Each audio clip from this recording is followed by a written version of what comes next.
6000 करोड़ ये है मिंत्रा का रेवेन्यू, जिसमें से 500 करोड़ का नेट प्रॉफिट है। और मिंत्रा इंडिया का सबसे बड़ा फैशन ई कॉमर्स प्लेटफॉर्म है, जिसने फ्लिपकार्ट और अमेजोन को हरा दिया है फैशन कैटेगरी में। लेकिन सवाल ये है कि कैसे तीन दोस्तों ने एक पर्सनलाइज गिफ्टिंग कंपनी को इंडिया का largest fashion e commerce platform बना दिया। चलिए जानते हैं आज के इस वीडियो में। 2007 में जब मिंत्रा स्टार्ट हुआ था, तब इंडिया में ऑनलाइन शॉपिंग का कॉन्सेप्ट था ही नहीं। उस टाइम ही मुकेश बंसल यूएस से इंडिया शिफ्ट हुए थे। तो मुकेश ऑब्जर्व करते हैं कि इंडिया में पर्सनलाइज प्रोडक्ट्स के लिए कोई प्लेटफॉर्म ही नहीं है। लोगों को टी शर्ट, कप्स पर्सनलाइज तो करवाना है, लेकिन उनके पास इतने ऑप्शंस ही नहीं हैं। तो मुकेश, विनीत और आशुतोष मिलकर एक पर्सनलाइज गिफ्टिंग कंपनी स्टार्ट करते हैं, जो कि एक B2B कंपनी थी। ये लोग पर्सनलाइज कॉर्पोरेट गिफ्ट्स बनाकर कंपनीज को देते थे, ताकि वो कंपनीज अपने एम्प्लॉइज को पर्सनलाइज गिफ्ट दे सके। इस टाइम ही मुकेश ऑब्जर्व करते हैं कि इंडिया में ब्रांडेड फैशन प्रोडक्ट्स की अवेलेबिलिटी इतनी नहीं है, और जो है वो बहुत ही एक्सपेंसिव है। तो मुकेश को और उनकी टीम को ये एक अच्छा अपॉर्चुनिटी लगता है एक स्टार्टअप बिल्ड करने के लिए।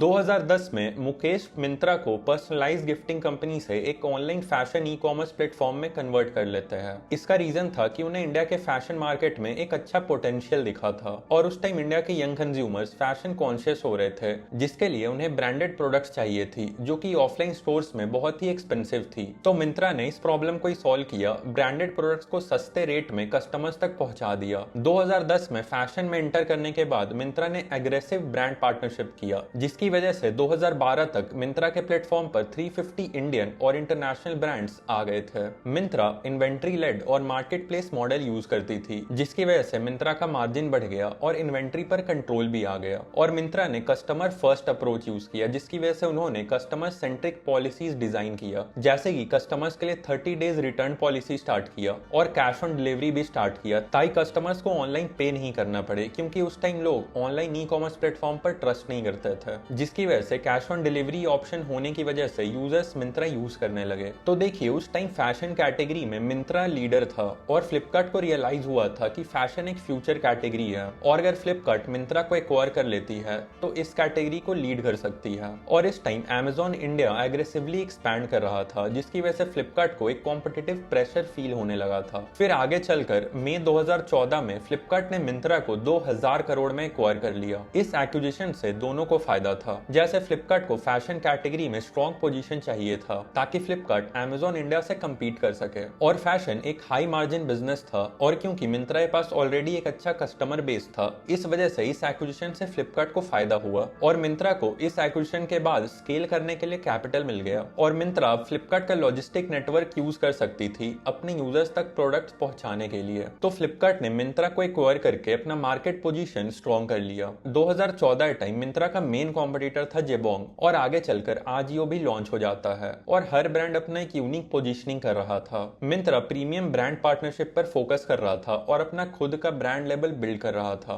दूसरी तरफ जेबोंग इंटरनेशनल ब्रांड्स पर फोकस कर रहा था, और जेबोंग ने खुद को एक फैशन फॉरवर्ड कंपनी की तरह पोजीशन कर लिया था। तो इवेंचुअली 2016 में मिंत्रा ने जेबोंग को भी एक्वायर कर लिया, जिसकी वजह से उनका फैशन में डोमिनेंस और बढ़ गया। फिर सितंबर 2016 में रिलायंस जियो लॉन्च होता है, जिसकी वजह से इंडिया में डेटा प्राइसेस कम हो जाते हैं। चीप इंटरनेट की वजह से टीयर 2 और टीयर 3 सिटीज के यूजर भी अब ऑनलाइन आने लगे थे, जिसकी वजह से इंडिया में ई कॉमर्स कंपनीज को नए यूजर मिलने लग गए। और अगर आज देखोगे तो मिंत्रा को 40% इंटरनेशनल ब्रांड्स का ऑर्डर टीयर 2 और टीयर 3 सिटीज से आता है, और मिंत्रा के 65% new users non metro cities से है। अब मिंत्रा इंटरनेशनल एक्सपेंशन भी कर रही है। यहाँ पर मिंत्रा का स्ट्रैटेजी सिंपल है कि मेड इन इंडिया ब्रांड्स को ग्लोबल मार्केट में पोजीशन करना है। अभी मिंत्रा ने सिंगापुर में लॉन्च किया है, ताकि सिंगापुर में जो इंडियंस रह रहे हैं वो भी मेड इन इंडिया ब्रांड्स को यूज कर सके। और मिंत्रा ने क्विक कॉमर्स में भी एंटर किया है, जिसके लिए इन्होंने एम नाउ लॉन्च किया है। यहाँ पर इनका टारगेट है 30 मिनट से लेकर 2 घंटे के बीच में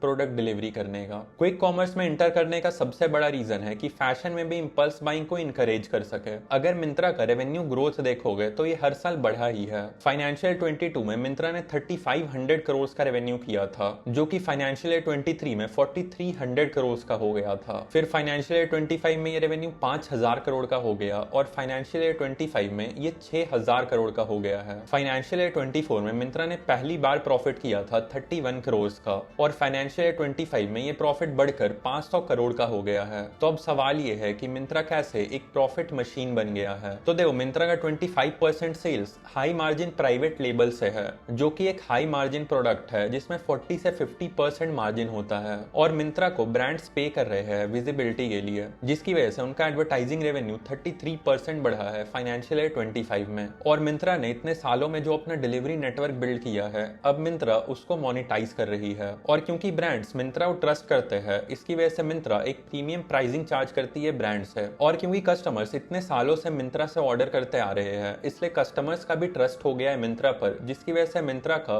यूजर एक्विजिशन कॉस्ट कम हो गया है। तो आज के वीडियो के लिए इतना ही। अगर ये वीडियो पसंद आई तो लाइक कर देना और सब्सक्राइब करना मत भूलना। मिलता है फिर नेक्स्ट वीडियो में।